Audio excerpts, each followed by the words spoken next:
is in the floodplain, the 100-year floodplain. The bluer along Bearskin Creek is the floodway. And then you've got a little bit of green on this fringe that represents that 500-year storm, which, as we've all heard and all seen over the past several years, seems like we keep hitting that 500-year storm more often. And a lot of parks have been, a lot of parks, that's the land that's left over.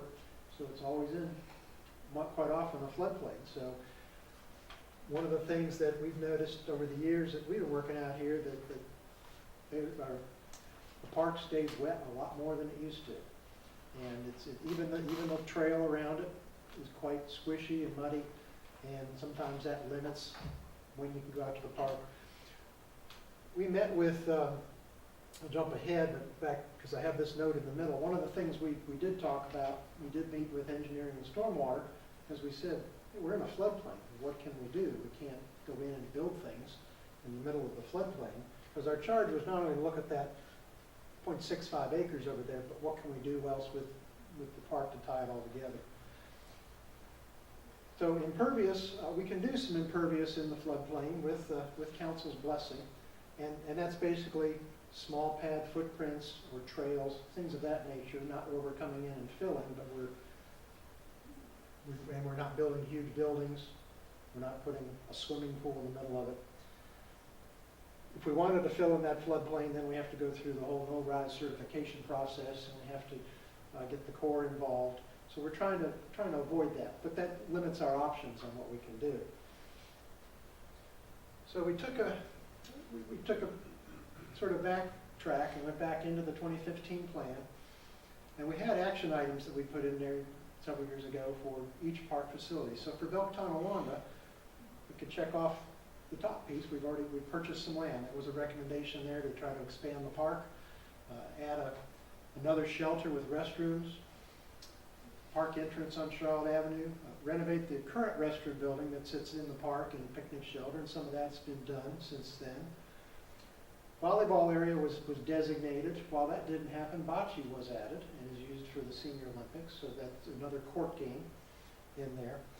And overall, improve the physical visual access, add some more tables, add some more trash receptacles, create a nice outdoor amphitheater, potentially an outdoor classroom that's more inviting than the one at Belk-Tonawanda.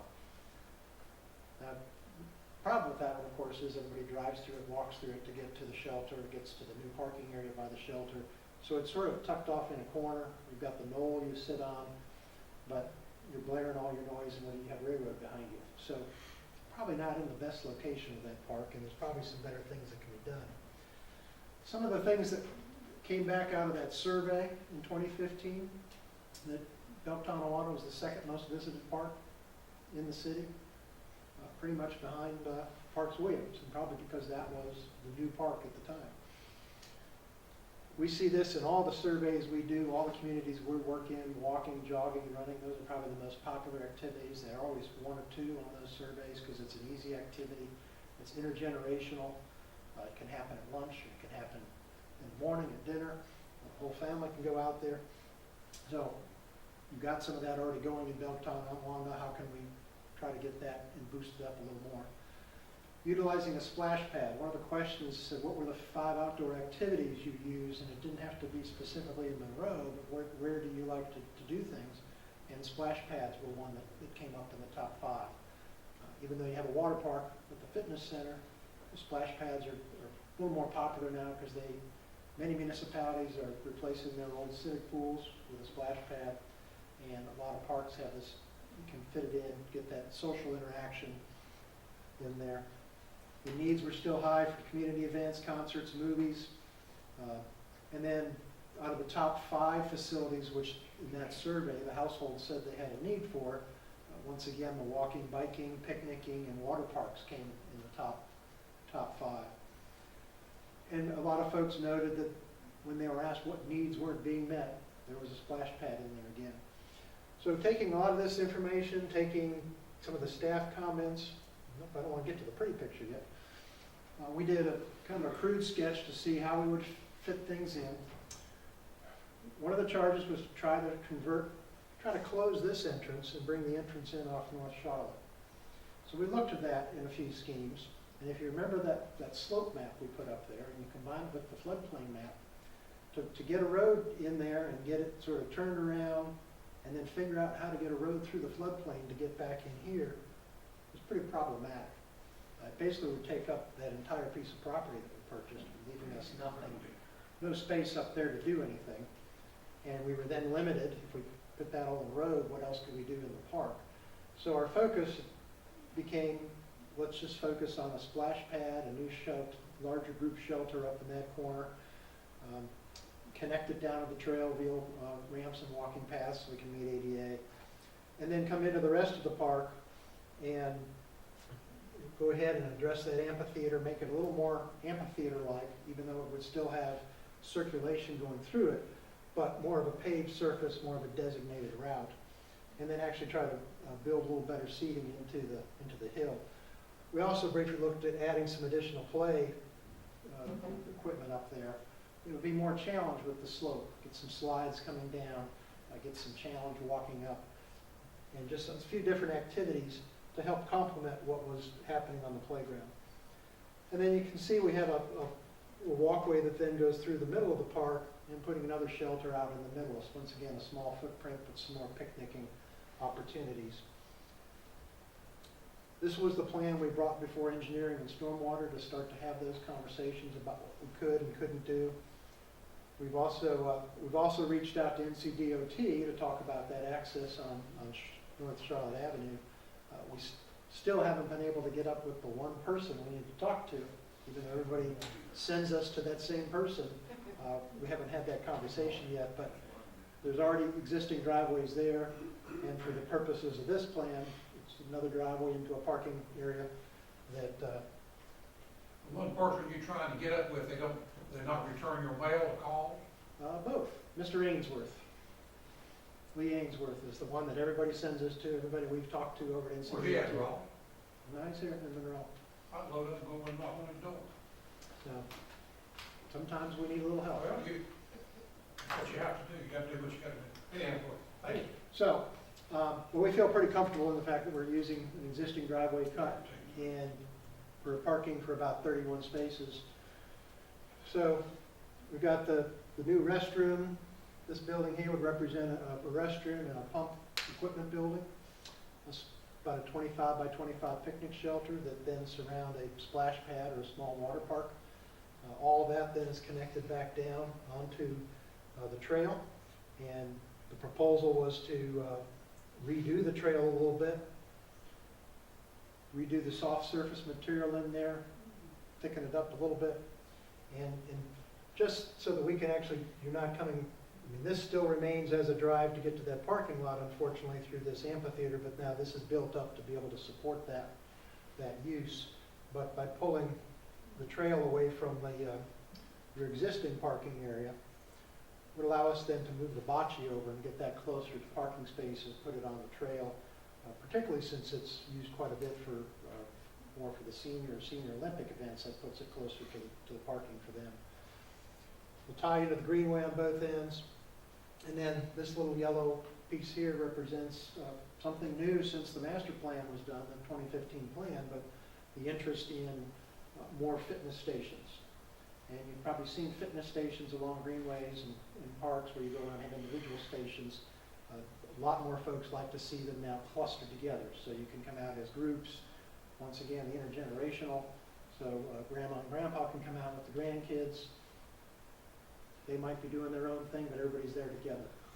We're in Mecklenburg County, we're seeing this even where they're in the same location, where we have the equipment next to the playground, and you see 3 or 4 generations together in one location. The little picnic shelter in the middle, so this plan would add 2 more picnic shelters, the splash pad, improve the internal trail system, as well as add the fitness cluster. And all within that footprint, all minimally affecting the floodplain area, but it gives you much more presence on the corner up here of Charlotte and Shive.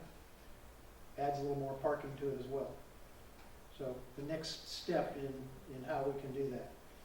If we could, ideally, if you wanted to try to make that the main entrance, then we just have to figure out how to get around that floodplain to put that road in. Excuse me, could you go back to that just a second? For some time now, I've been advocating a dog park, and I've been told that on numerous occasions, there was one in this master plan, and I know dogs can run free through the whole park, but I'm talking about a fenced-in area like, where can we put that? That did come up, and we looked at it. We had some concerns from more the environmental side, particularly with as wet as this park seems to stay, particularly in the spring and the fall. And if you've been to dog parks, you see what dogs, when they're out there, those sites often become barren. And we talked to some folks, and they tried to actually move the dog parks away from the flood areas because you end up with these muddy messes. You start to get complaints. Why aren't you out there adding more mulch? Why aren't we out there keeping it clean? You've got to let the land rest if you've got multiple dogs. Those dog parks are anywhere from about a half acre to 2 acres and up. If you do a typical dog park with small dogs and large dogs, you end up putting it. Ideally, it would make sense to put it in the center, in there, but we were concerned about just the constant maintenance. Not everybody picks up after their dog, and if Bearskin Creek tends to rise a little bit, we might see some things float back out into the creek. Good way to do it. John, if I may. Yes, Brian. There is another, we do have another site that we're looking at for a potential dog park out by the Science Center, and that's gonna be part of that development out there. It's not in the floodplain, the land's a little higher, drier, but it's in that same kind of downtown proximity. So this is gonna come up a little later with the Science Center and a park area that'll be developed along with that project.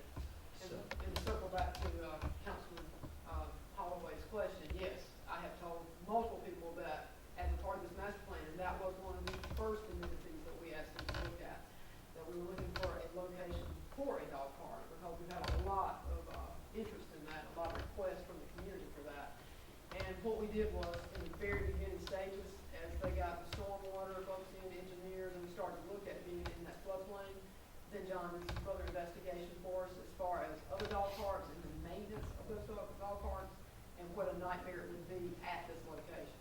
So Brian and I, then that's when this site and we've actually taken John out to the site that Brian's Right. talking about and had him look at that as we were working through this master plan. But it just was not a good fit, once John got in there looking at it for it all. And then we looked at parking. Dog parks bring a lot of folks that drive to the dog park. And so one of the locations we looked at is a little more proximate where people might actually walk there but have more ability to park. Adding a water park, and when you have events at this park, the parking lot fills up just with those. So we try to locate those. Well, we try to locate all facilities where they make sense together and where we can have equal parking, equal accessibility. And we looked at a couple other places too that had a lot of that, but we thought this is land not being used right now. That may make more sense. So we Keeping did it look at all along those the, things. keeping it along the lines of the Greenway, were there any other opportunities for a dog park, maybe at Dickerson, anything like that? Dickerson's gonna present some of the same issues because all those parks are in that floodplain. Okay, gotcha. And so we were trying to find a location, to get us out. of the Okay. floodplain. Just trying to think something along Greenways to kind of where people are walking their dogs, where they can. Yeah, and you do see that a lot, Right. as a part of the Greenway. Unfortunately, right We now, did have now, one at not the to end. say that in the future, Mhm. that we're able to develop some greenways that are not along those floodplains. And, of course, in our master plan for the greenway, we do have greenways identified not in those areas. So there may, that may lend itself, Okay. to some additional smaller dog parks Right. that might be along those greenways. Okay. I like that plan, aesthetically and effective, this intergenerational, I really like the plan. Mr. John, I got a question. Yes. I like that very well. It's very nice, well put together. My question is, and Brian heard this many times, when are you looking at or thinking or gonna try to open that new entrance on Charlotte Avenue? There where we bought that property at Produce Center. In terms of the main park entrance? Yes, sir. Yes.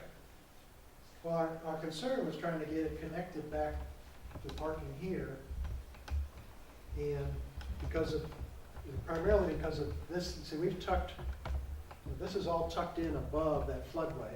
And then to get down those, you've got about it varies anywhere from a 6 to 8 foot drop. And you go out there, it may not look like it, but I know it's over my head. And you're trying to get the turn in for the vehicles to get down.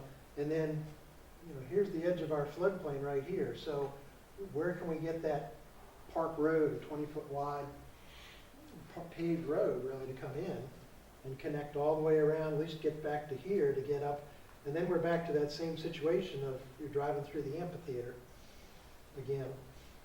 And that's a So long if you come in time. off of Charlotte Avenue, you wanna bring them all the way around through the park, back over to, right near the entrance and coming off of I.B. Shive Drive, is that what you're saying? But if you close this entrance, that was what the initial charge was, what happens if we close this entrance? Touchscreens are touchy.